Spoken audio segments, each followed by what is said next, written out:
homework assignment for this week from this series of lectures, and you have to go through all the lectures, please, to be able to understand how to do the homework assignment, is to create a set of 4 different faces, each with a different facial expression and a set of responsive eyes. And by that, I mean the eyes should follow the mouse, but not leave the eye sockets. You should be able to get to the different faces by clicking on them, and that's going to be with if statements.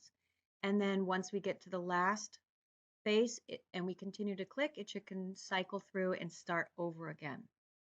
So I'll show you an example here. I just put one together pretty quickly. So I have my happy face, the eyes follow the mouse, I click, I get my mad face, and eyes follow the mouse up to the top, down to the bottom, and over the sides. I click, I get my worried face. So no, this guy didn't do his homework and he's really worried about it. And then I click and I get my face of someone who's just chewing a lot of gum or something. So feel free to have a lot of fun with this, make fun faces, add more than I've added here. This is just like a rough example. You could even add some things that were generative, meaning like on one of these states, there could be something that's like moving. You could have someone who's, I don't know, doing whatever. But just to point out, I would really recommend starting out with just simply sketching your faces, just to give you something like a frame of reference to be able to go back to. So I just did like a quick sketch of, okay, I wanted to make these 4 different facial expressions. And I found it to be really helpful, especially when I came to like the eyebrows, and that I did with arcs. So I would like you for this assignment to go back and use like some begin shape, end shape. That's what I used for the pointed eyebrows here.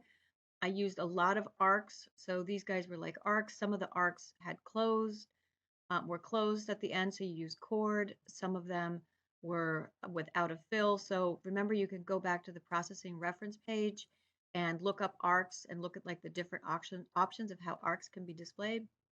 For this one, I did a begin shape, end shape, curve vertex.